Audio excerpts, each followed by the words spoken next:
Gloire à Dieu. Prions ensemble. Père, nous te remercions pour ta fidélité, la fidélité de tes enfants, tes serviteurs. Nous te remercions de nous amener toujours ensemble. Nous te remercions pour notre passion, notre intérêt, notre désir pour te servir. Aide-nous, donne-nous la grâce pour servir de manière agréable au nom de Jésus. Seigneur, de sorte que notre œuvre, notre labeur, notre service puisse porter des fruits dans la vie du peuple que nous servons au nom de Jésus. Des fruits dignes de récompense, des fruits qui vont demeurer, traverser l'épreuve du temps, qui vont résister pour toute l'éternité au nom de Jésus. Nous prions, Seigneur, la grâce et la force, l'amour, le dévouement et l'engagement envers toi, envers le service, vis-à-vis du service, vis-à-vis du peuple que nous servons. Seigneur, donne-en à chacun au nom de Jésus. Sois avec nous, Seigneur. Au nom de Jésus, nous prions. Et que le peuple de Dieu réponde Amen. Que Dieu bénisse. Prenez siège. Aujourd'hui, nous parvenons à un sujet très important pour tout membre du corps de Christ, pour toi en particulier, pour moi, et pour tous serviteurs de Dieu, tous les serviteurs de Dieu, les ministres de l'Évangile, aussi bien que les membres dans le royaume de Dieu. Et nous parvenons à une chose importante, cruciale, sans laquelle toute autre chose est vaine. Une chose sans laquelle toute œuvre, tout labeur, toute offrande et tout sacrifice que nous faisons serait inacceptable aux yeux du Seigneur. Quelque chose qui a une implication intérieure et également une expression extérieure. Et que comme si nous nous concentrons sur l'expression extérieure de ce sujet, sans l'expérience intérieure, le Seigneur n'aura aucune relation avec nous. C'est le sujet de la sainteté. Aujourd'hui, nous considérons la source et le soutien de la sainteté intérieure. Luc chapitre 1, le verset 72. Luc chapitre 1, verset 72. C'est ainsi qu'il manifeste sa miséricorde envers nos pères et se souvient de sa sainte alliance. Verset 73. Selon le serment par lequel il avait juré à Abraham notre père, de nous permettre, après que nous serions délivrés de la main de nos ennemis, de le servir sans crainte. Verset 75. En marchant devant lui dans la sainteté et dans la justice tous les jours de notre vie. Nous voyons ce mot-là dans le verset 75. Il dit, dans la sainteté, servant le Seigneur, vivant pour le Seigneur, et marchant dans la direction du Seigneur, il dit dans la sainteté. Numéro 1, il s'agit de la sainteté venant de Dieu. Ce n'est pas une chose que nous produisons de nous-mêmes, ce n'est pas ce que nous faisons. Tu sais, je fais de mon mieux, je fais l'effort extérieurement et je suis saint extérieurement. Il s'agit de la sainteté de la part de Dieu. Numéro 2, c'est la sainteté par la grâce. Ce n'est pas la sainteté de la loi, de l'Ancien Testament, de l'Ancienne Alliance. Ici, il s'agit de la grâce. Et nous recevons la grâce de la part de Dieu, de la plénitude de la grâce. Et cette grâce apporte la sainteté dans notre vie. C'est la sainteté par la grâce. C'est également une sainteté qui vient dans notre vie dans l'évangile.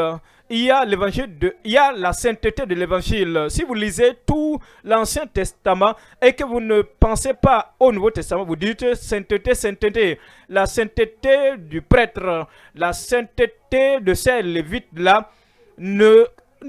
tu ne pouvais pas avoir la sainteté. Tu ne pouvais pas avoir la sainteté attendue dans cette génération. Maintenant, comme nous venons dans notre dispensation, comme Christ est venu, Christ, il est l'expression, il est la révélation de l'évangile de Dieu. Et à travers cet évangile, nous avons la sainteté. C'est à ce niveau-là que vous comprenez la sainteté dont le Seigneur parle, la sainteté de la part de Dieu, la sainteté par la grâce et la sainteté qui vient de l'évangile.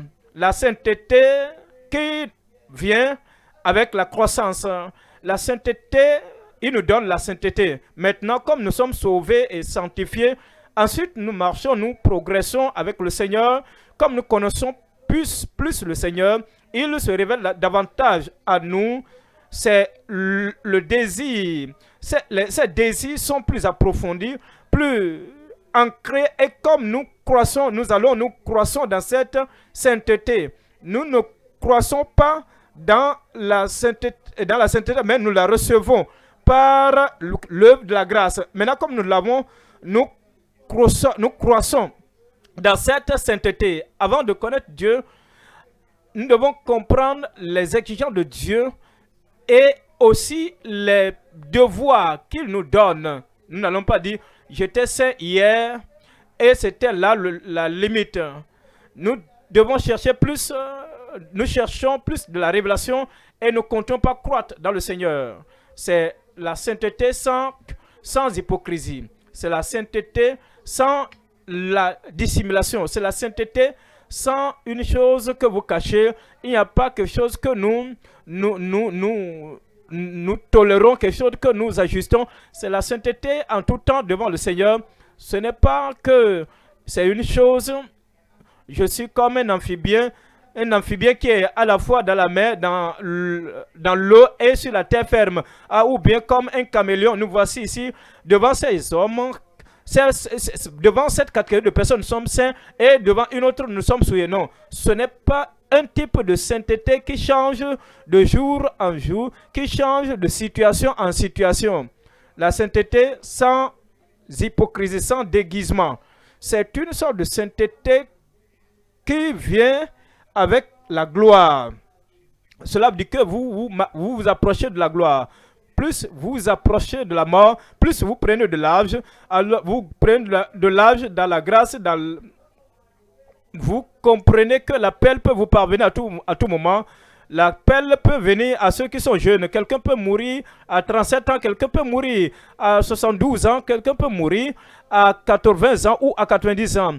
Mais pour ceux qui sont âgés, maintenant quand vous vous rapprochez de l'appel qui te ramène à la maison, c'est ce sujet que vous devez considérer à fond, ce sujet de la sainteté. Vous vous demandez quel genre de sainteté pourra vous conduire à la gloire. La sainteté pour la gloire.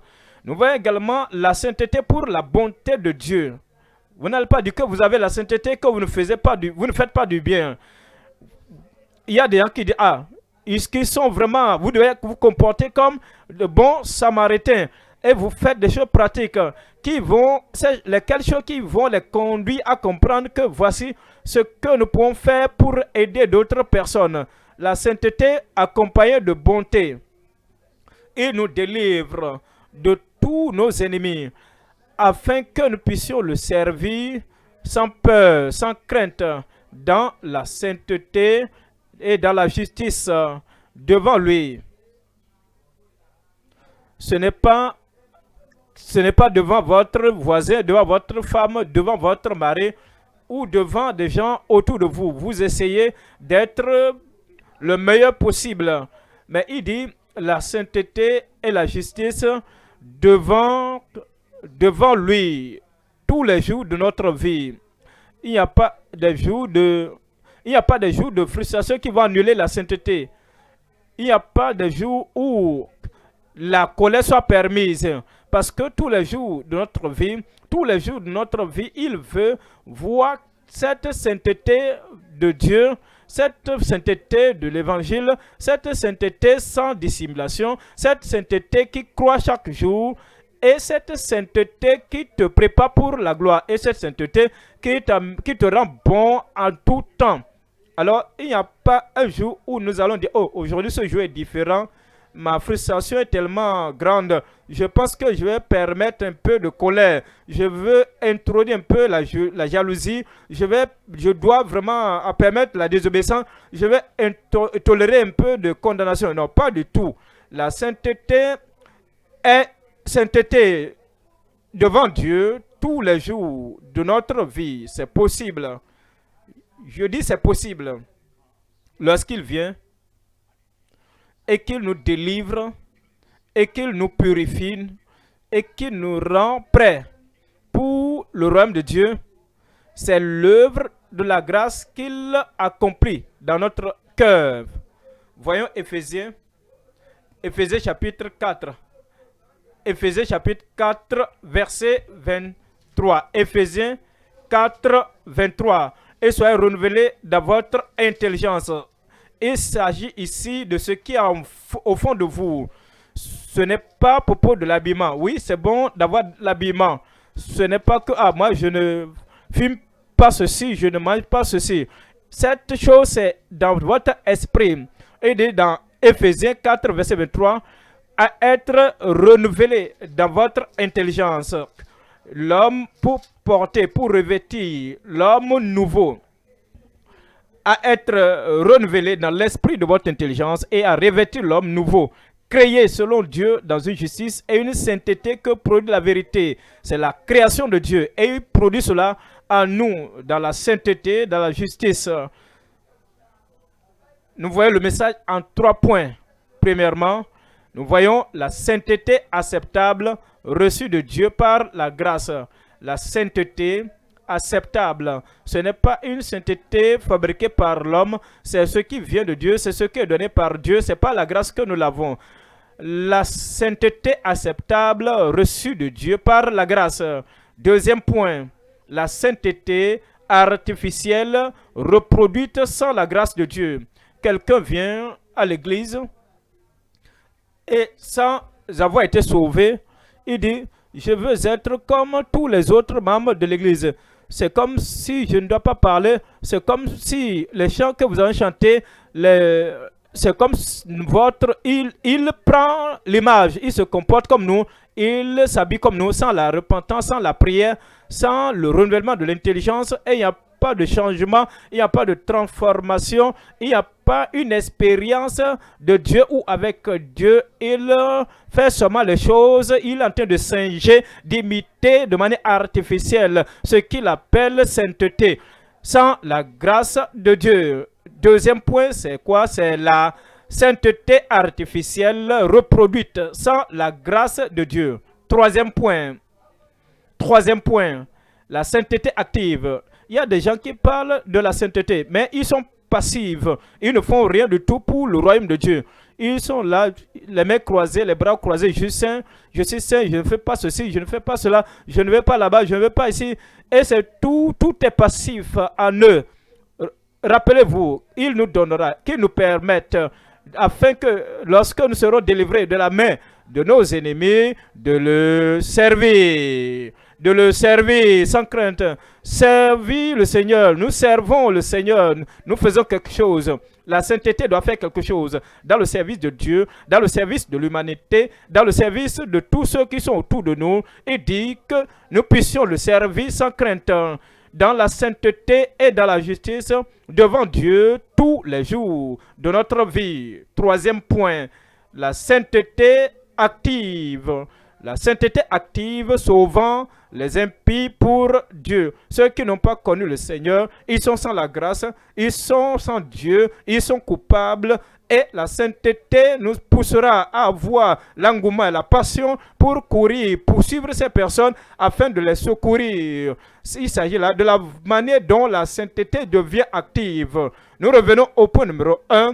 Dans le point numéro 1, nous considérons ce qui suit, la sainteté acceptable reçue de Dieu par la grâce. La sainteté reçue de Dieu par la grâce. Voyons Romains chapitre 6, verset 18. Romains chapitre 6, verset 18.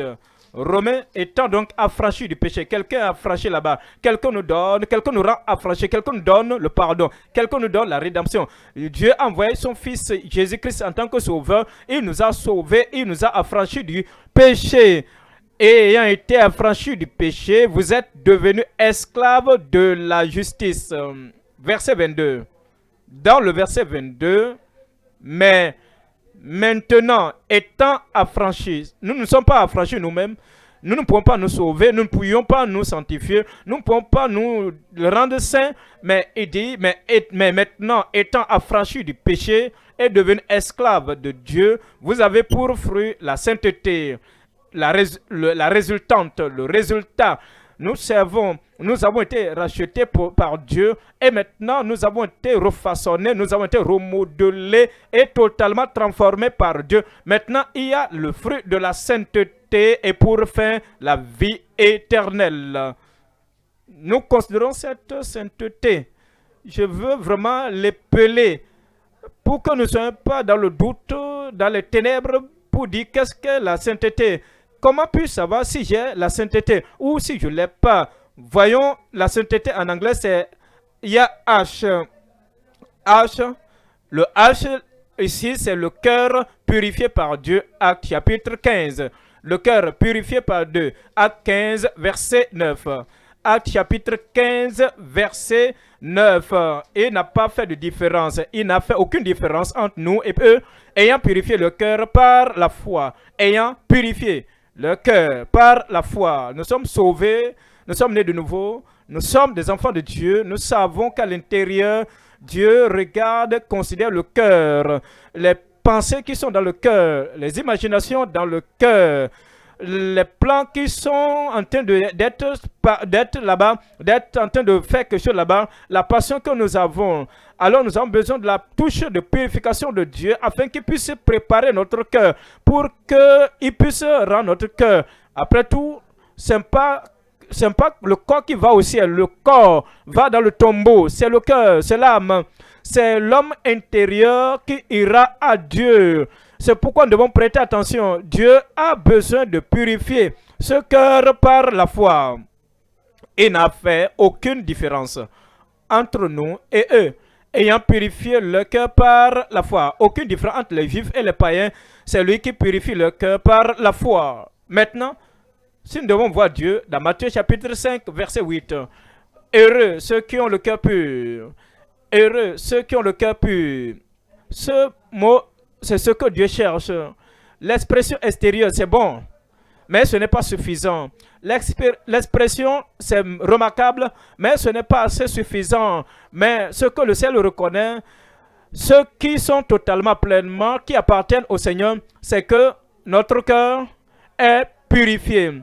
Heureux ceux qui ont le cœur pur, car ils verront Dieu. Le O pour la sainteté en anglais ici, c'est l'obéissance. L'obéissance perçue et louée par Dieu. L'obéissance perçue et louée par Dieu. Ici, louée par Dieu, là c'est très important, apprécié par Dieu. C'est que si notre obéissance n'est pas comme ça, pour dire, ah, Saul, va pour détruire tous ceux qui disent qu'ils veulent pour détruire. Saul est sorti pour aller. Vous connaissez toute l'histoire. Il a obéi d'une manière modifiée. En réalité, il n'a pas obéi. Son obéissance ne pouvait pas plaire à Dieu. Et Dieu a dit, ça me fait mal que moi, je puisse rendre Saül roi. Ici, il parle de Saül. Saül, il est parti, il n'a pas obéi totalement. Et quand Samuel est venu pour dire, qu'est-ce que tu as fait? Il dit, ah, moi, j'ai obéi au commandement du Seigneur. Alors Samuel a dit, qu'est-ce qui me fait entendre le bêlement des bêtes là-bas? C'est l'obéissance qui rime avec la sainteté. C'est une obéissance totale qui est digne de louange. Voyons Jean chapitre 8, verset 28. Jean chapitre 8, verset 28. Jean 8, verset 28. Jésus donc leur dit, quand vous aurez élevé le Fils de l'homme, alors vous connaîtrez ce que je suis et que je ne fais rien de moi-même, mais que je parle selon ce que le Père m'a enseigné. Verset 29. Celui qui m'a envoyé est avec moi. Le Père ne m'a pas laissé seul parce que je fais toujours ce qui lui est agréable. Il s'agit là du type d'obéissance que Dieu apprécie, que Dieu honore, que Dieu loue. Dans Philippiens chapitre 2, verset 15. Philippiens 2, verset 5. Philippiens 2, verset 5. Ayez en vous les sentiments qui étaient en Jésus-Christ. Dans le verset 10. Dans le verset 7. Mais c'est dépouiller lui-même en prenant une forme de serviteur. Il s'est dépouillé lui-même. Il a obéi jusqu'à la mort de la croix. L'obéissance que Dieu honore, que Dieu va louer, c'est un type d'obéissance que Jésus a manifesté. Il s'est montré obéissant. Il n'a pas dit non, je suis fatigué aujourd'hui, je suis déçu de quelque chose aujourd'hui. Il ne peut pas obéir au Seigneur. Je suis fatigué aujourd'hui. Je ne suis pas content d'un retard que j'ai accusé, que j'ai eu dans ma vie. À cause de ça, je ne peux plus obéir au Seigneur. Jésus-Christ a obéi au Seigneur jusqu'à la mort. C'est une obéissance perçue, c'est une obéissance louée par Dieu. Le L ici, c'est la longanimité selon Dieu. Nous sommes dans le monde. La passion selon Dieu. Satan est dans le monde. Il y a des gens du monde. Et nous avons des gens dans notre communauté. Toutes ces personnes autour de nous ne feront pas des choses qui nous rendront contents, excités, enthousiasmés. Des choses qui vont nous faire avancer. Mais pendant qu'ils manifestent un autre type de vie, de style de vie, notre sainteté doit supporter cela sans être arrogant, cruel, pour supporter la persécution, toutes choses, jusqu'à ce que à penser le meilleur pour les gens, voulant donner le meilleur pour les gens, ne pas dire à nous-mêmes, je ne pense pas que je peux encore aider les gens, hein. Je ne pense pas que je puisse contribuer quelque chose de positif au progrès de ce domaine de la société. Je suis déçu. Dieu est déçu et l'attitude du monde. Si Dieu est déçu de l'attitude de la rébellion, de la désobéissance des gens du monde, cependant, il supporte tout. Il est déçu, mais il supporte tout. Et c'est ce qu'il veut que nous fassions. Nous devons supporter, prier et s'attendre à ce que les gens se répandent. Voyons 2 Pierre chapitre 3 verset 9. 2 Pierre chapitre 3 verset 9. Le Seigneur ne tarde pas dans l'accomplissement de la promesse, comme quelques-uns le croient, mais il use de patience. Il use de patience envers vous, envers l'humanité. Il use de patience envers vous, ne voulant pas qu'aucun périsse, mais voulant que tous arrivent à la repentance. Il s'agit là de la patience qu'il veut que nous exhibions. Lorsque les gens font des choses contre toi, les choses qui vont contre vous, lorsque les gens posent des actes qui sont opposés à vous, est-ce que vous êtes patient? Si vous dites que vous êtes saint, est-ce que vous dites que je suis déçu? Oui, je prie pour lui, je prie pour elle. Peut-être il a un problème intérieur. Il est en train de se débattre avec un problème. Peut-être c'est pourquoi il est en train de se comporter. Est-ce que vous priez pour un tel individu? Peut-être il n'est pas capable de se rappeler ce qu'il devait se rappeler dans la part de Dieu pour l'amener à être agréable et complètement acceptable. Et maintenant, vous supportez. Mais si quelqu'un fait quelque chose et que nous devons répliquer, ensuite, vous dites, vous souhaitez en vous-même d'abord que le mal, vous dites, qu'il tombe, il va il va s'effondrer, que ceci lui arrive, que ceci lui arrive. Si nous faisons ainsi, nous ne sommes pas aussi patients comme Dieu. Cela veut dire alors que nous n'avons pas encore la sainteté que Dieu veut que nous ayons. Nous devons repartir à lui dans la prière afin qu'il puisse nous donner la patience, la longanimité selon la nature de Dieu. Le « I » ici, c'est l'image. L'image qui décrit Dieu, l'image reflétant Dieu. Genèse chapitre 1, verset 26. Genèse 1, 26. Puis Dieu dit, créons l'homme à notre image, faisons l'homme à notre image, selon notre ressemblance, et qui domine sur les poissons de la mer, sur les oiseaux du ciel, et sur le bétail, sur toute la terre, et sur tous les reptiles qui rampent sur la terre. Avant de quitter ce verset, il dit, faisons l'homme à notre image, selon notre ressemblance, et qu'il domine. Ces deux mots, il a fait l'image de Dieu, et puis l'image de Dieu, il y a la domination. Il y a des gens partout dans le monde, dans l'église, hors de l'église, ils veulent la domination, ils veulent l'autorité. L'image de Dieu d'abord, la ressemblance à Dieu d'abord. C'est alors après cela que vous aurez la domination.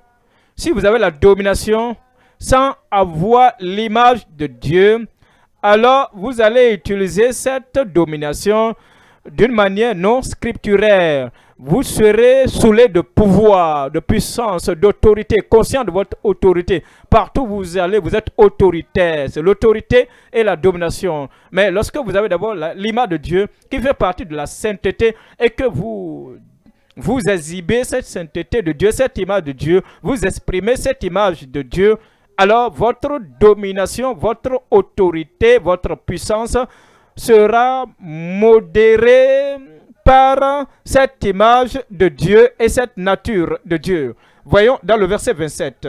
Dans le verset 27, il dit, Dieu créa l'homme à son image.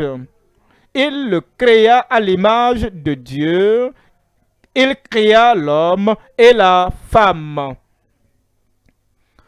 Chacun, qu'il soit homme ou femme, lorsque nous avons cette sainteté de Dieu, la sainteté par la grâce, la sainteté sans dissimulation, la sainteté avec la bonté, la sainteté avec la croissance, la sainteté pour la gloire, lorsque nous avons cette sainteté, homme ou femme, nous aurons la même expression de cette sainteté. C'est une chose intérieure qui découle de l'extérieur, de notre cœur.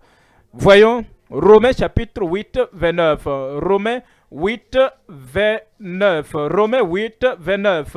Romains 8, 29. Car ceux qu'il a connus d'avance, il les a aussi prédestinés à être semblables à l'image de son Fils. Ouais, c'est ce que le Seigneur veut. Dans l'ancienne création, Adam et Ève ont perdu cette image. Maintenant, Christ est venu. Et il est venu en tant que Dieu dans la chair. Emmanuel, Dieu avec nous. Et maintenant, il nous a démontré, il a peint l'image de Dieu, ce que c'est que l'image de Dieu. Maintenant, lorsque Dieu opère cette œuvre de grâce dans notre vie et qu'il nous donne cette sainteté, il y aura l'expression de l'image de Dieu. Le N ici, c'est la nouveauté. La nouveauté progressant à travers Dieu. Lorsque quelqu'un est né de nouveau, il est une nouvelle créature. Si quelqu'un est en Christ, il est une nouvelle créature. Les choses anciennes sont passées. Voici, toutes choses sont devenues nouvelles. Lorsque quelqu'un devient un enfant de Dieu, il est une nouvelle vie. Il a une nouvelle vie.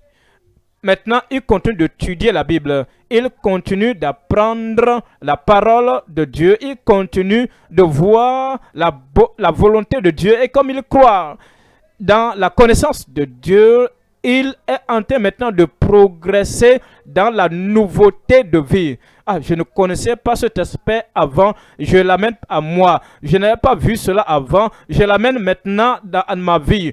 Et il fait maintenant des progrès dans la nouveauté, dans la nouvelle vie. La nouveauté progressant vers Dieu. Il nous dit dans Romains chapitre 6, verset 4. Romains chapitre 6, verset 4. Nous avons donc été ensevelis avec lui par le baptême en sa mort, afin que comme Christ est ressuscité des morts par la gloire du Père, de même nous aussi nous marchions en nouveauté de vie. Vous aurez constaté que plusieurs, même s'ils traversent pour aller dans une nouvelle période, une nouvelle ère, un nouveau temps, une nouvelle saison dans leur vie, ils prennent les anciennes, ils continuent de prendre l'ancienne vie, l'ancien style de vie. Vous voyez, nous traversons pour une nouvelle année. Et maintenant, vous vous rendez compte que dans la nouvelle année, ce qu'ils faisaient dans l'ancienne année, ils transportent cela dans la nouvelle année. Dans le wagon de la nouvelle année, vous voyez, vous étiez pécheur, vous traversez maintenant, vous étiez célibataire, vous avez traversé pour aller dans la vie de marié. Maintenant, avant ça, vous étiez vraiment querelleux, vous étiez colérique. Maintenant, vous avez traversé pour la vie mariée. Maintenant, vous transportez cette vie de célibat, de la colère, ils amènent ça dans la vie du marié. Cela se passe aussi avec les élèves, les étudiants. Quand vous étiez élève, vous étiez paresseux, vous ne faisiez pas votre travail, votre étude. Maintenant, vous avez passé maintenant vos examens, vous venez maintenant dans la vie professionnelle. Et cela traverse avec vous. Les gens traversent avec les anciens colis de l'ancienne vie. Ce que le Seigneur veut nous dire, c'est que lorsque nous venons au Seigneur, lui, de son côté, il va tellement nous purifier, il va tellement nous laver pour faire sortir quelque chose de nouveau de nous. La nouveauté progressant à travers Dieu. Il dit maintenant, nous-mêmes, nous devons marcher en nouveauté de vie. Romains chapitre 7, verset 6. Romains chapitre 7, verset 6. Mais maintenant, nous avons été dégagés de la loi, étant morts à cette loi sous laquelle nous étions retenus, de sorte que nous servons dans un esprit nouveau. Nous servons dans un esprit nouveau. Nous servons Dieu dans tout domaine, dans n'importe quel domaine du ministère. Vous voyez, il n'y a pas de petit travail, de petite œuvre, il n'y a pas d'œuvre mineure. Ce que nous faisons, nous déployons notre âme, nous déployons notre cœur. En cela, nous ne pensons pas pour dire, ah, ces gens-là que je sers, ils ne sont pas dignes. Ceux-là que je sers, je le fais simplement parce que je dois le faire. Chaque fois que vous venez pour servir, la joie, l'excitation que vous devez avoir et la bonté que vous devez manifester, vous ne pensez pas à autre chose, vous êtes content, vous êtes reconnaissant d'être dans le service pour servir Dieu et l'humanité, pour servir le peuple de Dieu. Maintenant, vous venez pour servir dans un esprit nouveau et non selon la lettre qui a vieilli. Nous venons. La lettre E. La lettre E, c'est l'investissement déployé pour Dieu. Vous voyez, lorsque nous venons au Seigneur Jésus-Christ, alors l'investissement de notre cerveau, l'investissement de notre force naturelle, physique, l'énergie que nous avons, le même corps, la même physiologie du corps, l'investissement, la constitution de la pensée du cerveau, le cerveau qui est vraiment brillant, le cerveau qui est visionnaire, le cerveau qui est très rapide à saisir les choses. Maintenant, tous ces investissements, ces constitutions, vous déversez cela pour le Seigneur. Lorsque vous êtes sauvé, sanctifié et que vous êtes rendu saint, on utilisait ces mots-là pour ceci, tu utilisais ces choses pour d'autres choses. pour me rendre heureux. J'utilisais tout ceci pour prospérer. J'utilisais toutes ces connaissances. J'utilisais mon cerveau, mon intelligence pour vraiment acquérir l'argent, pour me faire de l'argent. Maintenant que vous êtes transformés, vous devez les déverser pour Dieu. Dans 2 Samuel, il y a une situation où David avait besoin de l'eau des puits de Bethel. Il y avait ces hommes forts. Ils sont allés, ils ont mis leur vie au péril pour aller chercher de l'eau pour David. Maintenant, dans le verset, dans 2 Samuel chapitre 23, verset 16. 2 Samuel chapitre 23, verset 16. Alors, les trois vaillants hommes passaient au travers du camp des Philistins et puisaient de l'eau de la citerne qui est à la porte de Bethléem. David avait besoin de ce type d'eau. Il la portait et la présentait à David. David, il voulait prendre de l'eau. Ils ont dit non, nos vies ne comptent pas. Nous savons que les Philistins sont là. Ils ont traversé, ils ont brisé les barrières pour aller prendre de l'eau. Et ils ont encore brisé toutes les barrières qui étaient là pour revenir à David. Maintenant, on nous dit, maintenant, il la portait et la présentait à David, mais il ne voulut pas la voir. Maintenant, ils ont apporté cela. David, il ne voulut pas la boire. C'était si précieux. Et il la répandit devant l'Éternel. Vous voyez, la sainteté, c'est répandre toute votre personnalité. C'est répandre ce qui est précieux pour vous. C'est répandre toutes choses au Seigneur sans compter le prix. Quel que soit le prix, quelle que soit l'évaluation que les autres en font, quel que soit le commentaire des autres, nous répandons seulement toutes choses, tout ce qui vous est précieux, vous répandez cela au Seigneur. Nous voyons l'investissement répandu pour Dieu. Voyons le S toujours, nous conduisons la sainteté en anglais, la soumission rendue parfaite à Dieu. Nous voyons, il y a des gens qui ne se rabaissent jamais. Ils ont oublié que c'est dans le fait de se soumettre, c'est dans le fait de se rabaisser, le fait de se prosterner, que nous pouvons plaire Dieu. Nous pouvons plaire à Dieu. C'est le vase brisé que Dieu va utiliser. Lorsque vous êtes brisé, lorsque votre vie, votre cœur, vous êtes un parfum d'albâtre brisé.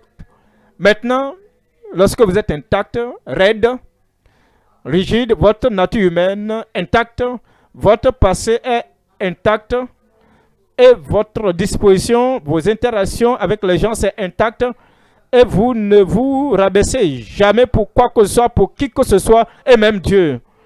Il n'y a pas de sainteté là-bas. Si vous êtes comme ça, la sainteté s'exprime lorsque vous savez que voici, c'est la volonté de Dieu, c'est dur pour moi. Mais vous dites, mais parce que Dieu est ce qu'il est, je me courbe, je me rabaisse. Non pas ma volonté, mais que ta volonté soit faite. Ce n'est pas que si je ne suis pas content de cela, moi, cela ne va pas se faire.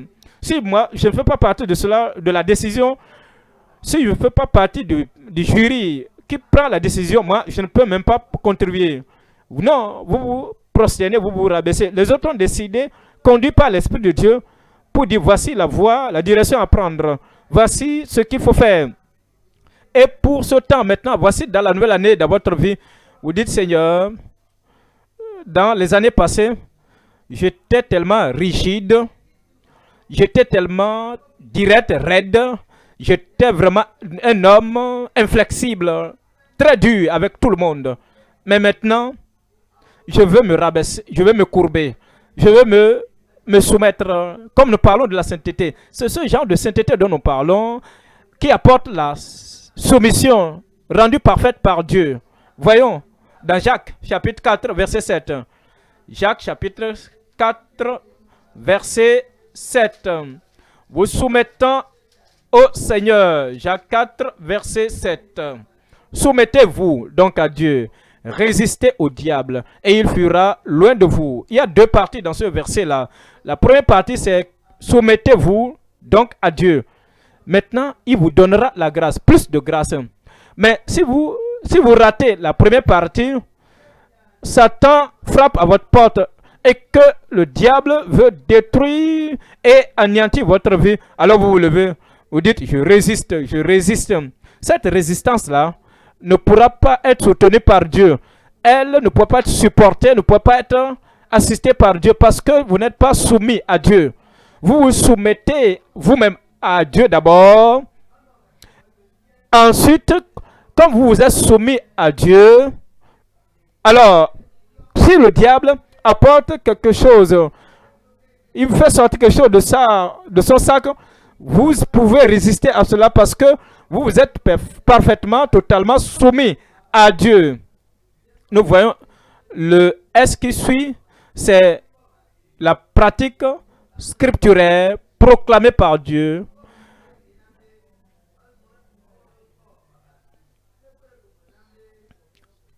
Tout ce que vous faites, vous pouvez produire, faire ressortir un passage d'écriture. Vous pouvez faire sortir une écriture pour dire, voici la raison pour laquelle je fais ceci, voici la raison pour laquelle je planifie comme ça, voici le motif de mon comportement. Mais si chaque fois vous agissez sans faire référence à aucune écriture, l'écriture équilibrée, si vous agissez simplement sans faire référence aux écritures, c'est moi, c'est ma manière, moi, vous prenez une décision sans aucune référence à l'écriture. Voici, c'est moi, c'est ma décision, c'est mon propre chef. Vous ne pouvez être saint pour le Seigneur. Et vous ne pouvez pas ainsi vous offrir au Seigneur comme sainteté à l'éternel. La sainteté vient dans notre vie sur le fait que nous disons, voici l'écriture. Voici la chose par laquelle il nous jugera au dernier jour. L'écriture est pratiquée. L'écriture pratiquée et proclamée pour Dieu. C'est l'écriture pratiquée et proclamée pour Dieu. Luc chapitre 4, verset 4. Jésus répondit et lui dit, Luc 4, verset 4. Et lui répondit et dit, l'homme ne vivra pas de pain seulement, mais de toute parole qui sort de la bouche de Dieu. S'il vous plaît, et comprenez, il dit, je ne vivrai pas par le pain seulement. Oui, l'œuvre fait le travail. Je fais vraiment des formations extra, des heures extra pour vraiment acquérir le pain, pour que je puisse gagner le pain. Et maintenant, vous vivez pour le pain seulement. Vous vivez dans la production pour le pain seulement. Non, ça, ce n'est pas la vie chrétienne. C'est ce que la Bible dit. L'homme ne vivra pas seulement par le pain. L'homme ne vivra pas seulement de pain, mais par la parole de Dieu. Il s'agit là de la sainteté. Il s'agit d'une sainteté venant de la part de Dieu, par la grâce, venant dans l'évangile, qui vient sans dissimulation, qui vient avec la bonté de Dieu et qui vient avec la croissance et qui vient pour la gloire. Deuxième point. Deuxième point, la sainteté artificielle reproduite sans la grâce de Dieu. La sainteté artificielle reproduite sans la grâce de Dieu. Ésaïe 65. Ésaïe 65, verset 1. Ésaïe 65, verset 1. J'ai exaucé ceux qui ne demandaient rien. Je me suis laissé trouver par ceux qui ne me cherchaient pas. J'ai dit, me voici, à une nation qui ne s'appelait pas de mon nom. Verset 2. Verset 2. J'ai tendu mes mains tous les jours vers un peuple rebelle. Dieu parlant des enfants d'Israël qui marchent dans une voie mauvaise au gré de ses pensées. De manière manifeste, ils n'étaient pas agréables aux yeux de Dieu. Voyons leur langage dans le verset 5, qui dit, retire-toi, ne m'approche pas, car je suis saint, je suis plus saint que toi. Ces gens qui sont rejetés par l'Éternel, ce peuple qui n'était pas acceptable, agréable aux yeux de Dieu, ils se prenaient toujours pour des gens saints. Ils se prenaient toujours des gens plus sains que d'autres personnes. Et ils étaient pompeux, ils étaient orgueilleux par rapport à cela. Non, retire-toi de moi, car je suis plus saint que toi. De pareilles choses, c'est une fumée dans mes narines. C'est un feu qui brûle toujours. Verset 6. Voici ce que j'ai résolu par devers moi. Loin de moi de faire de me taire. Je leur ferai porter la peine. Oui, je leur ferai porter la peine. Nous parlons ici de la sainteté artificielle. Qu'est-ce que la sainteté artificielle contient? Il s'agit là de la dureté, l'orgueil et la dureté de cœur. L'orgueil et l'endurcissement de cœur. Ézéchiel chapitre 16, verset 49. Ézéchiel chapitre 16, 49. Ézéchiel 16, 49. Voici quel a été le crime de Sodome, de ta sœur. Elle avait de l'orgueil. Elle vivait dans l'abondance et dans une insouciante sécurité. Et elle et ses filles, elles ne soutenaient pas la main du malheureux et de l'indigent. Verset 50. Elles sont devenues hautaines. Vous voyez, c'est l'orgueil. Elles ont commis des abominations devant moi. Je les ai fait disparaître quand j'ai vu cela. Vous voyez, lorsque les gens sont hautains, cette attitude hautaine ne reflète pas la sainteté. C'est superficiel. C'est superficiel. C'est artificiel. Nous voyons le haut ici. C'est l'obstinence. Ils sont obstinés dans le cœur, l'obstination dans le cœur, l'obstination et l'offense dans le cœur. Ésaïe 48, verset 1. Ésaïe 48, verset 1. Ésaïe 48, verset 1. Ésaïe 48, verset 1. Et de écoutez, écoutez-vous, peuple d'Israël. Maison de Jacob, vous qui portez le nom d'Israël et qui êtes sortis de ceux de Juda, vous qui jurez par le nom de l'Éternel et qui invoquez le Dieu d'Israël, mais sans vérité ni droiture. Ils font mention du nom de l'Éternel.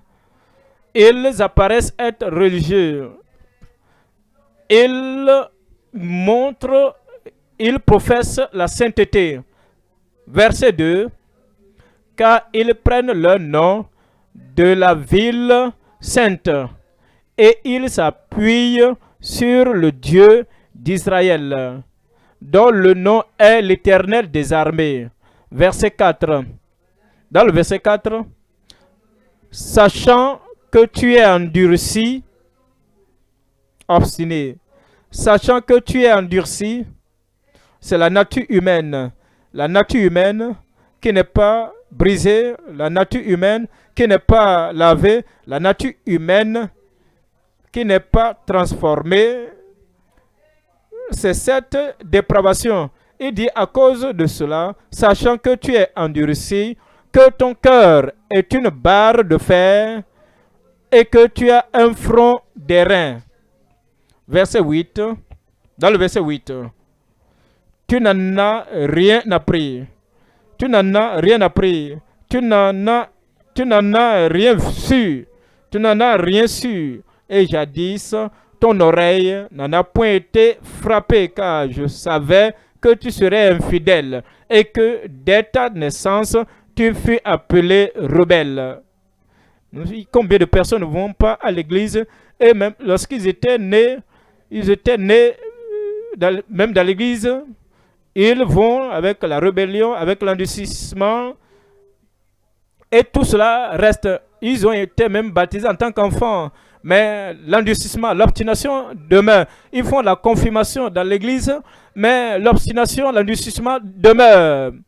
Ils se disent, ah, ils sont dans l'église évangélique maintenant. Dans cette église évangélique, la désobéissance, la nature adamique, l'endurcissement est toujours là. Nous pouvons voir ici la suite, c'est le L, c'est compter sur le Seigneur avec l'absence de dévouement. Et maintenant, Pierre disait à Ananias, acte 5, comment Satan a-t-il rempli ton cœur? Comment Satan a-t-il rempli ton cœur? Comment Satan a-t-il rempli ton cœur au point où tu as menti au Saint-Esprit? Verset 4. S'il n'eût pas été vendu, ne te restait-il pas? Et après qu'il a été vendu, le prix n'est-il pas à ta disposition? Comment as-tu pu mettre en ton cœur un pareil dessein? Ce n'est pas à des hommes que tu as menti, mais à Dieu. L'homme était dans l'église et il professait être membre du peuple de Dieu. D'autres apportaient leur offrande. Lui aussi voulait avoir la louange des hommes. Et il a aussi apporté une offrande. Et après qu'il a vendu ce qu'il a vendu, il s'est entendu avec la femme pour dire, ils vont prendre une partie et présenter cela comme tout. Il y a des gens qui pensent que l'amour dans le mariage, l'amour dans la famille veut dire nous sommes d'accord sur toutes choses, que ces choses soient justes ou mauvaises. Et il est en train de penser à quelque chose. Comment tromper l'église? Pour tromper l'église, agissons comme ça. Ah, c'est toi le mari. Si tu dis comme ça, je vais te suivre.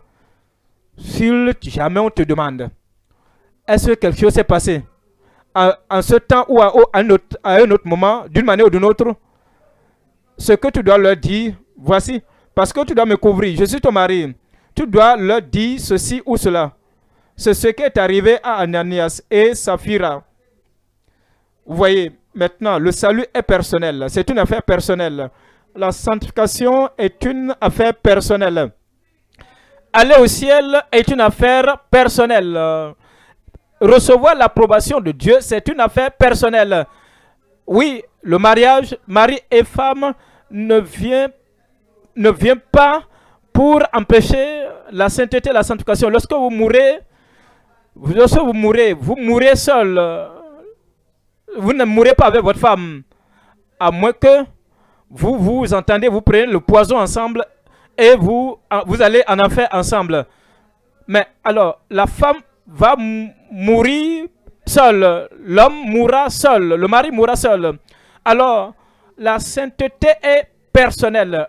Ananias et Saphira n'avaient pas compris cet aspect-là, que nous sommes mari et femme et nous sommes toujours d'accord.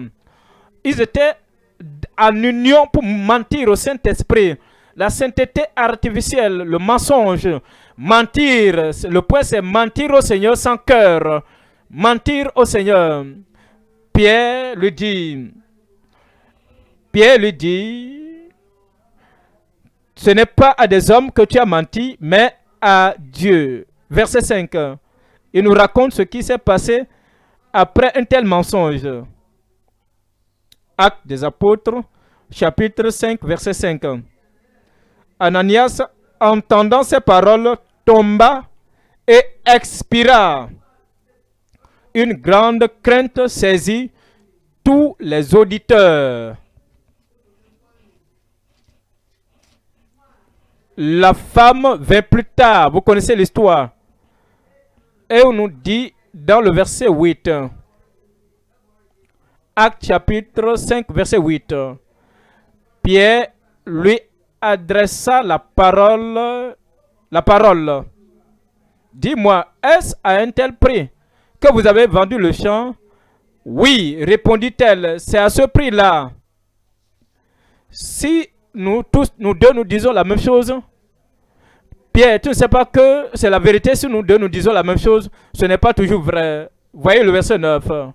Verset 9. Alors Pierre lui dit, comment vous êtes-vous accordés, mari et femme, comment vous êtes-vous accordés pour tenter l'Esprit du Seigneur? Voici, ceux qui ont enseveli ton mari sont à la porte et ils t'emporteront. Mentir au Seigneur sans cœur. Le I qui suit, c'est l'imagination d'un cœur non sincère. L'imagination d'un cœur non sincère. Romains chapitre 1, verset 21. Romains chapitre 1, verset 21. Romains chapitre 1, verset 21. Puisqu'ayant connu Dieu, ils ne l'ont point glorifié comme Dieu et ne lui ont point rendu grâce, mais ils se sont égarés dans leurs pensées et leur cœur sans intelligence a été plongé dans les ténèbres. Si quelqu'un pense toujours à des choses sombres, des choses qui ne pourront pas voir la lumière du jour, des choses qui ne paraîtront pas, des choses, si les gens voient, les choses dont les gens verront et diront, ah, ça est là, l'imagination de ton cœur. Cette imagination est des ténèbres, ce n'est pas la sainteté. C'est quoi? Il va toujours refléter la sainteté artificielle pour dire, ah, je suis sanctifié, je suis membre de l'église, la vie profonde, mais l'imagination dans le cœur de leur cœur est ténébreuse. Dans le verset 24, c'est pourquoi Dieu les a livrés à l'impureté, selon les convoitises de leur cœur, en sorte qu'ils déshonorent eux-mêmes leur propre corps. Il nous dit, dans le verset 26, c'est pourquoi Dieu les a livrés à des passions infâmes. Vous savez, certaines personnes, comme ils ont ces mauvaises pensées en eux, comme ils ont ces pensées non saintes, ces habitudes souillées, ils savent que Dieu va les défier. Ils vont dire, moi, je sais qu'il va penser, mon cœur, moi, ne me condamne pas. Ma pensée ne me condamne pas. Tu sais pourquoi? Parce que cette personne est obstinée. Elle est endurcie, dure du cœur. Et maintenant, elle veut continuer dans ce mensonge, se mentant à lui-même, se mentant à elle-même, et veut continuer dans l'imagination de son cœur. Alors Dieu dit, ah, bon, comme c'est ce que tu veux faire, continue. Continue comme ça. Mais on va se rencontrer au jour du jugement. Et ils sont livrés à l'impureté, à leur convoitise. On ne sait pourquoi Dieu les a livrés à l'impureté selon les convoitises de leur cœur, en sorte qu'ils déshonorent eux-mêmes leur propre corps. Eux qui ont changé la vérité de Dieu en mensonge et qui ont adoré. Nous voyons le verset 27. Et de même les hommes, abandonnant l'usage naturel de la femme, se sont enflammés dans leurs désirs, les uns pour les autres, commettant homme avec homme les choses infâmes. Verset 28. Comme ils ne se sont pas souciés de connaître Dieu, comme ils n'ont pas connu la valeur, les exigences de Dieu, la volonté de Dieu, comme ils n'ont pas cherché cela, ils ne veulent pas cela, ils veulent seulement la religion. Je viens à l'église, si cela c'est suffisant, non? Je lis la Bible, c'est suffisant, non? Je suis ouvrier dans l'église, c'est suffisant, non? Et ils professent être ceci ou cela. Je peux me dire, non, c'est bon, non? C'est suffisant, non? Ils veulent la connaissance. Donnez-leur la connaissance de la sainteté. Non, ils ne veulent pas cela. Mais il dit, comme ils ne se sont pas souciés de connaître Dieu, Dieu les a livrés à leur sens réprouvé pour commettre des choses indignes. Verset 32. Et bien qu'ils connaissent le jugement de Dieu, déclarant digne de mort ceux qui commettent de telles choses, non seulement ils les font, mais ils approuvent ceux qui les font. Le N ici, nous voyons, c'est le fait de négliger les voisins de manière indifférente. Proverbe 26, 18.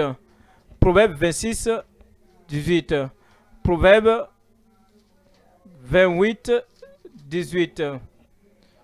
Celui qui marche dans l'intégrité trouve le salut, mais celui qui suit deux voies tortueuses tombe dans l'une d'elle. Quelqu'un qui allume le feu, il jette des, des branches de feu, cela peut blesser d'autres personnes. Il n'est pas soucieux, il n'est pas soucieux, ne pense pas à la douleur qu'il cause dans la vie des autres. Lorsque vous l'affrontez pour dire, mon frère, nous sommes des voisins, non? Pourquoi tu me fais ceci? Et tu me jettes des pierres, et tu me blesses, et tu blesses ma famille, tu blesses mes affaires, tu nuis à toutes choses, tout ce qui m'appartient. Est-ce que est-ce que on s'amuse, non? Oui, ton amusement a blessé ton voisin. Ce n'est pas l'amusement là. Pensez à leurs sentiments, pensez à leur douleur, pensez à ce qui va être un intérêt pour eux ou bien ce qui ne pourra pas les profiter. Nous voyons la séduction du mal dans le cœur. La Deutéronome 13, 6. Deutéronome 13, 6. Deutéronome 13, 6. Si ton frère, fils de ta mère, ou ton fils, ou ta fille, ou la femme qui repose sur ton sein, ou ton ami que tu aimes comme toi-même, t'incite secrètement en disant, allons et servons d'autres dieux, des dieux que ni toi ni tes pères n'avaient connus. Verset 7. D'entre les dieux des peuples qui vous entourent, près de toi ou loin de toi, d'une extrémité de la terre à l'autre, tu n'y consentiras pas. Verset 8. Tu n'y consentiras pas et tu ne l'écouteras pas. Vous devez être un homme de principe, un homme de conviction, une femme de conviction pour dire voici ce que le Seigneur veut. Vous servirez le Seigneur et lui seul. Alors si quelqu'un vient à vous, votre fils, votre fille, votre femme, votre mari, n'importe qui, qu'elle soit précieuse ou pas, ou bien très intime à vous, peut-être si la personne dit, ah, cette consécration-là, c'est trop maintenant, cet engagement-là est trop maintenant, ça devient débordant, servir le Seigneur, ça c'est trop exagéré, tu servais le Seigneur de toute ta pensée, tout ton cœur, de toute ton âme. N'est-ce pas que c'est trop? Il faut amoindrir un peu, diminuer un peu cette consécration. Allons servir un peu d'autres dieux, non? D'autres dieux que vous avez abandonnés, que ni vos pères n'ont servi.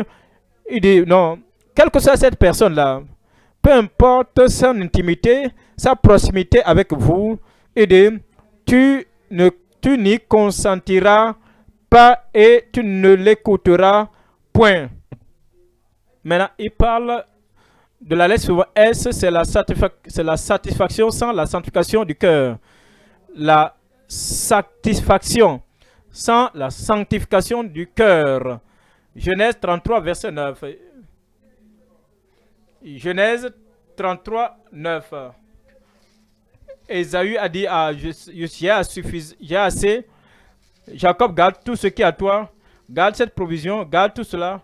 J'ai assez, j'ai en abondance. Ésaü dit, je suis dans l'abondance, mon frère. Garde ce qui est à toi. En tant que chrétien, vous êtes né de nouveau et que maintenant vous marchez sur la rue et que Jacob vous apporte une révélation pour dire, j'étais ici et j'ai lutté toute la nuit. Et l'ange m'a dit, laisse-moi partir, car le jour, l'aurore arrive.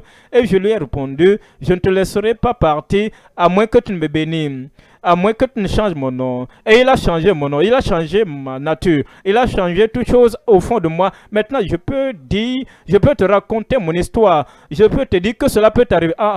Jacob, garde ce changement. Garde cette connaissance, garde cette révélation, garde cette révélation, garde ce qui est à toi. Je suis dans l'abondance. Hébreux chapitre 12. Hébreux le chapitre 12. Hébreux chapitre 12. Verset 14. Recherchez la paix avec tous et la sanctification sans laquelle personne ne verra le Seigneur. Verset 15. Veillez à ce que nul ne se prive de la grâce de Dieu, à ce qu'aucune racine d'amertume poussant des rejetons ne produise du trouble, et que plusieurs n'en soient infectés. Verset 16. À ce qu'il n'y ait ni impudique, ni profane comme Ésaü, qui pour un mets vendit son droit d'aînesse. Son droit d'aînesse. Vous savez que plus tard, voulant obtenir la bénédiction, vous voyez, Jacob qui avait pris le droit d'aînesse, il est revenu maintenant en tant qu'un homme changé. Il voulait lui donner la bénédiction. Il dit non, garde, tu as besoin. Il dit, tu as une relation profonde avec le Seigneur. Tu as une relation profonde. Dieu t'a béni maintenant. Garde cela à toi-même. Je suis dans l'abondance. La satisfaction sans la sanctification. Y a-t-il là-bas? Est-ce que vous êtes là-bas? Parce que vous avez cette position, vous occupez cette position, cette puissance, vous avez cette autorité, vous avez ce ministère, vous avez ce respect, vous avez l'honneur, mais vous savez dans votre cœur, dans le tréfonds de votre cœur, dans l'essence de vous-même, avec tout ce que nous écoutons, vous n'avez pas la sanctification, la sainteté sans laquelle personne ne verra le Seigneur, comme nous l'avons mis en exergue, nous l'avons exposé et vous ne priez pas pour cela. Et vous dites, pasteur, voici la saison de la sainteté et de la saison de la sainteté, de la sanctification. On l'avait appris l'autre fois, mais cette saison-là est passée. Maintenant, nous pouvons continuer maintenant dans une vie normale, superficielle et naturelle, une religion naturelle. Garde cela, garde ça, c'est pour toi. J'en ai assez. La satisfaction, sans la sanctification. Ce qui suit, c'est le service sans l'esprit dans le cœur. Le service sans l'esprit dans le cœur. Il nous dit dans Romains chapitre 8, verset 9. Romains chapitre 8, verset 9. Romains chapitre 8, verset 9. Pour vous, vous ne vivez pas selon la chair, mais selon l'esprit, si du moins l'esprit de Dieu habite en vous. Si quelqu'un maintenant, si un ouvrier, si une sentinelle, si un serviteur, si un ouvrier, si quelqu'un n'a pas l'esprit de Christ, il ne lui appartient pas.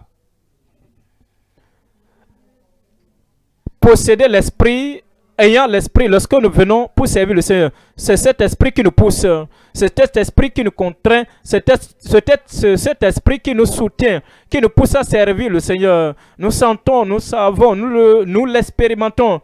La présence de cet esprit en nous qui nous conduit.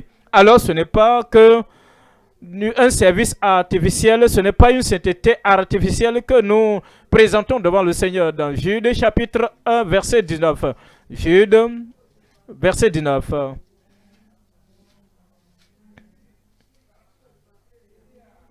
Ce sont ceux qui provoquent des divisions.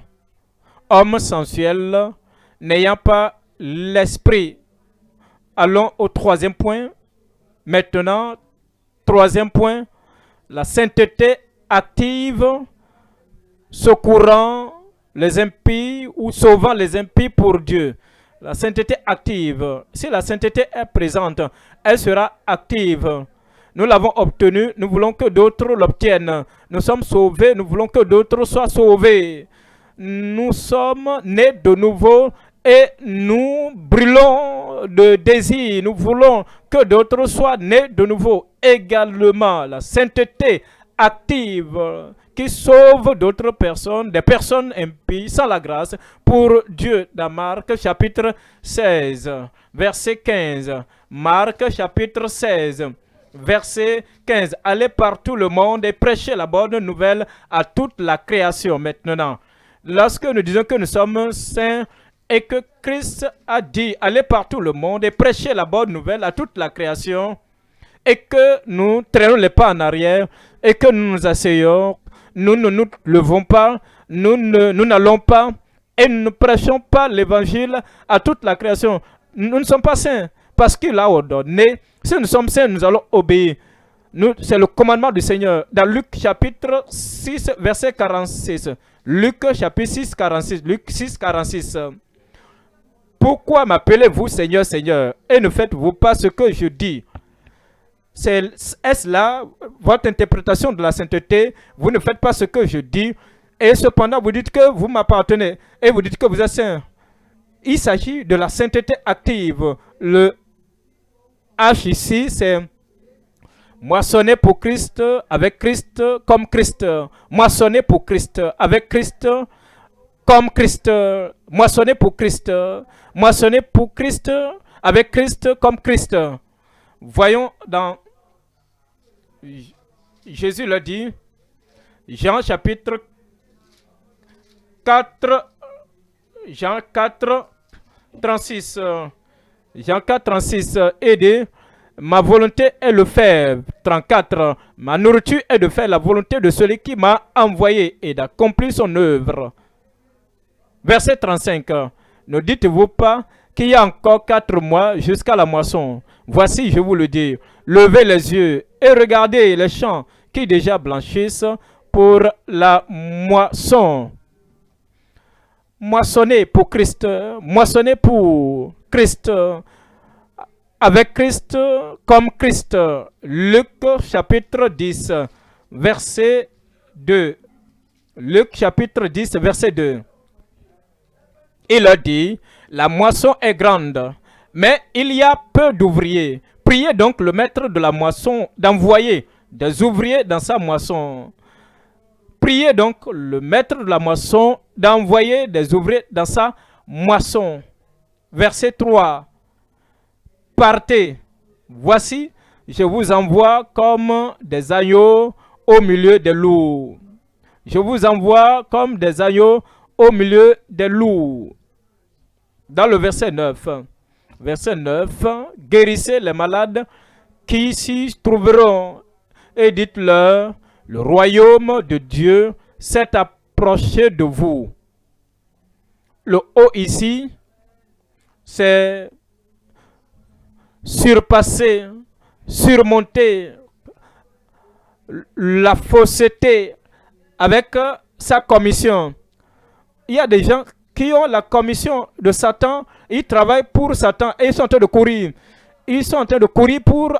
ils travaillent avec les faux prophètes et ils courent. Ils sont en action. Si nous sommes réellement saints, la sainteté active nous poussera à courir, à surmonter, à dépasser la fausseté avec la commission du Seigneur. Acte chapitre 5, verset 9. Acte chapitre 5, verset 9. Alors Pierre lui dit, l'ange de Dieu est venu la nuit et fit sortir Pierre et lui dit, allez dans le temple et racontez les paroles de cette vie. Il y a des gens qui étaient persécutés, mais nous pouvons voir ces personnes, ils étaient emprisonnés, mais libérés, ils ont continué à prêcher l'évangile. Voyons dans le verset 25. Dans le verset 25, Acte chapitre 5, verset 25. Quelqu'un vint leur dire, voici les hommes que vous avez mis en prison sont dans le temple et ils enseignent le peuple. Très tôt le matin, ils enseignent le peuple. Acte 17, Acte chapitre 17, verset 6. Acte chapitre 17, verset 6. La dernière partie, ces gens qui ont bouleversé le monde sont aussi venus ici. Si notre sainteté est active, nous allons moissonner pour Christ, avec Christ, comme Christ. Si notre sainteté est active, nous allons surpasser, dépasser les faux prophètes, comme nous portons la grande commission. Le L ici, nous voyons, c'est vivre pour le plus haut sommet sans la condescendance. Nous n'allons pas vivre, nous montrer condescendant avec des gens qui nous disent descends, des gens qui nous disent viens à notre niveau, descends et prends la vie, sois simple avec la vie. Faut ralentir. Les gens sont, oui, les gens vont en enfer. Les gens, il y aura tous les gens qui iront en enfer. Est-ce que c'est toi qui vas sauver tout le monde? Non, ralentis, rabaisse un peu. Non, non, la sainteté active nous permet de vivre pour l'objectif suprême, le haut sommet, sans descendre, sans diminuer. Luc chapitre 2, verset 49. Luc chapitre 2, verset 49. Luc chapitre 2, 49. Luc 2, 49, aidez. Il a dit, pourquoi me cherchez-vous? Ne savez-vous pas qu'il faut que je m'occupe des affaires de mon Père? Ne saviez-vous pas qu'il faut que je m'occupe des affaires de mon Père? Il nous dit quelque chose dans Ésaïe 57. Ésaïe, le chapitre 50, verset 7. Il t'aidera. Mais le Seigneur l'Éternel m'a secouru. Il va te secourir. C'est pourquoi je n'ai point été déshonoré. C'est pourquoi j'ai rendu mon visage semblable à un caillou, sachant que je ne serai point confondu. Il dit, je connais que le Seigneur l'Éternel m'aidera. Il m'a donné la commission. Il m'a donné l'ordre. Il m'a donné la mission. Et il a dit, allez partout le monde et prêchez la bonne nouvelle à toute la création. Maintenant, il dit, voyez votre voisinage, les gens qui sont autour de vous, ceux qui n'ont pas l'évangile de la grâce et qui n'ont pas le salut du Seigneur, allez les toucher, parlez-leur, évangélisez-les pour gagner leur âme au Seigneur. Maintenant, vous rendez votre visage comme un diamant vivant pour le but suprême sans condescendance. Nous voyons le I qui suit, le mot qui suit, la lettre qui suit, c'est investir dans investir tout dans le gain des âmes, peu importe le prix. Investir toutes choses dans le gain des âmes. Investir votre argent, vos talents, investir toute la force intérieure que vous avez pour le gain des âmes. Investir toutes choses dans le gain des âmes, peu importe le prix, quel que soit le prix, le coût. Nous voyons dans 2 Samuel chapitre 24, verset 24. 2 Samuel 24. 2 Samuel 24, verset 24. 2 Samuel 24, verset 24. Mais le roi dit à Arabna, non, je veux l'acheter de toi à prix d'argent et je n'offrirai point à l'Éternel, mon Dieu, des œuvres qui ne me coûtent rien. Évangéliser, sortir pour toucher les gens. Je vais payer le prix. Aider. Je n'offrirai point à l'Éternel, mon Dieu, des holocaustes qui ne me coûtent rien. Je n'offrirai point à l'Éternel un sacrifice qui ne me coûte rien. Et David acheta l'air et les bœufs pour 50 cycles d'argent. Actes des apôtres, chapitre 20, verset 24. Actes 20, 24. Actes, le chapitre 20, verset 24. Il y a beaucoup de choses qui essayent de vous juger, de vous soupeser, de vous bouger. Si vous n'êtes pas engagé, concentré sur la moisson des âmes pour Christ, avec Christ et comme Christ, vous allez céder. Paul dit dans le verset 24, mais je ne fais point pour moi-même aucun cas de ma vie, comme si elle m'était précieuse, pourvu que j'accomplisse ma course avec joie et le ministère que j'ai reçu du Seigneur Jésus, d'annoncer la bonne nouvelle de la grâce de Dieu. D'annoncer, de proclamer, de prêcher, de déclarer l'évangile, la bonne nouvelle de l'évangile de Dieu. Le N, c'est nourrir les âmes sauvées pour la conformité à Christ, pour qu'ils deviennent conformes à Christ. Nourrir les âmes sauvées pour la conformité à Christ. Voyons 1 Thessaloniciens chapitre 2, verset 7. 1 Thessaloniciens chapitre 2, verset 7. Mais nous avons été pleins de douceur au milieu de vous, de même qu'une nourrice prend un tendre soin de ces enfants. Nous aurions voulu, dans notre vive affection pour vous, non seulement vous donner l'évangile de Dieu, mais encore nos propres vies, tant vous nous étiez devenus chers. La personne qui est active, il était actif dans la sainteté. Cette personne suivra les convertir. Ce chrétien va suivre les nouveaux convertis en Christ, les bébés en Christ qui viennent d'accepter le Seigneur pour leur donner la connaissance qui leur permettra de croître dans le Seigneur pour devenir des croyants matures dans le Seigneur. Le E, c'est édifier tous dans la préparation pour sa venue. Édifier tous, tout le monde, dans la préparation pour sa venue. Que nous soyons avec les croyants, bébés, les anciens, les nouveaux, les membres, les anciens, les nouveaux. Nous voulons que tout le monde soit prêt pour le retour du Seigneur. Ainsi, dans nos interactions avec les croyants, dans nos instructions aux croyants, dans notre intimité avec les croyants, nous nous rassurons que nos discussions, nos partages, notre association, tout cela est basé sur l'idée d'aider les autres pour qu'ils puissent se préparer pour le retour du Seigneur. Voyons. Soyez prêts pour un tel moment, comme vous pensez à la venue du Seigneur. Soyez prêts, préparez-vous, car vous ne savez pas à quel moment le Fils de l'homme viendra.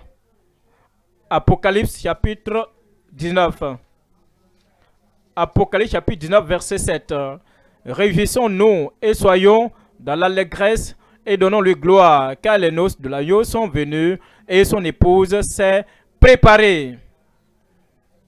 Ainsi, comme vous discutez, comme vous partagez, si vous discutez sur les choses naturelles, vous parlez peut-être du climat, des actualités, mais changez. Si c'est cela que vous parlez avant, changez. Lorsque vous êtes avec les croyants, vous voyez, édifiez-les avec un verset des Écritures. Parlez de ce qu'ils ont lu dans la manne quotidienne de ce jour. Vous partagez cela avec eux. Vous les vivifiez, vous les élevez, vous les édifiez. Et vous tournez leur pensée vers Christ. Et qu'ils puissent savoir que Christ revient. Et vous les contribuez dans leur préparation pour le retour du Seigneur. Le S ici, nous voyons, c'est sacrifier la volonté de soi dans la consécration entière. Si vous êtes vraiment totalement au Seigneur, vous êtes engagé au Seigneur, pourquoi ne pas dire cette volonté de soi est en train de me retirer en arrière. Cette volonté est en train de me retirer, de me priver de la présence de Dieu. Je vais sacrifier cela. Sacrifier la volonté de soi dans une consécration entière. Dans Jean chapitre 5, 30. Jean 5, 30. Christ ici, il ne voit pas sa volonté. Il s'agit de la deuxième personnalité de la Trinité. Il dit, lui, moi-même, je ne peux rien de moi-même. Je ne peux rien faire de moi-même. Selon que j'entends, je juge et mon jugement est juste. Parce que je ne cherche pas ma volonté. Je ne cherche pas ma volonté. Si chaque fois vous cherchez votre propre volonté, vous êtes différent de Christ. Vous êtes loin de Christ. Vous devez venir tout près de Christ pour être comme lui. Pour que cette volonté de soi soit crucifiée et clouée à la croix. Je ne peux rien faire de moi-même. Selon que j'entends, je juge et mon jugement est juste parce que je ne cherche pas ma volonté, mais la volonté de celui qui m'a envoyé. Jean chapitre 6, 38. Jean chapitre 6, verset 38. Car je suis descendu du ciel pour faire non ma volonté, mais la volonté de celui qui m'a envoyé. Le S qui suit ici, c'est chercher les perdus pour avec et comme Christ. Chercher les perdus pour avec comme Christ. Luc chapitre 19 verset 10. car le Fils de l'homme est venu chercher et sauver ce qui était perdu. Le Fils de l'homme est venu. Le Fils de l'homme est venu chercher et sauver ce qui était perdu. Verset 13. La dernière ligne dit: faites-les valoir jusqu'à ce que je revienne. Faites-les valoir jusqu'à ce que je revienne. Luc chapitre 4, 42. Luc chapitre 4, 42. Luc chapitre 4, 42. Dès que le jour parut, il sortit et alla dans un lieu désert. Une foule de gens se mirent à sa recherche et arrivaient jusqu'à lui. Ils voulaient le retenir afin qu'il ne les quittât point. Mais il leur dit: il faut aussi que j'annonce. Il faut aussi que j'annonce, je prêche. Lorsque vous savez dans votre vie que maintenant vous êtes saint et que la sainteté, c'est une sainteté acceptée par le Seigneur. Ce n'est pas une sainteté artificielle, mais une sainteté active pour le Seigneur, à l'Éternel. Vous avez la pensée de Christ, les sentiments de Christ, vous avez la passion de Christ, vous avez les désirs de Christ, vous avez le dévouement de Christ. Il dit: il faut aussi que j'annonce aux autres villes la bonne nouvelle du royaume de Dieu, car c'est pour cela que j'ai été envoyé. Cela devient l'objectif central de ma vie ici sur terre. Nous voyons ici dans le verset 44, et il prêchait dans les synagogues de la Galilée. Il est allé partout. Il est allé partout et il prêchait la parole. Le Seigneur nous a révélé aujourd'hui le type de sainteté qu'il veut que nous possédions. Le type de sainteté qui ne peut pas nous amener au ciel. La sainteté artificielle n'a rien à voir, est insignifiante aux yeux de Dieu. Elle est superficielle, vide aux yeux de Dieu. Mais la sainteté acceptable, agréable, c'est une sainteté active. Et le Seigneur va écrire sa parole sur la table de chaque cœur au nom de Jésus. Et que le peuple de Dieu réponde: levons-nous et maintenant parlons au Seigneur dans la prière. Le Seigneur veut que nous puissions intérioriser ce que nous avons appris, tout ce qu'il nous a dit, afin que nous puissions avoir la sainteté qui est agréable, acceptable, active pour la gloire de Dieu.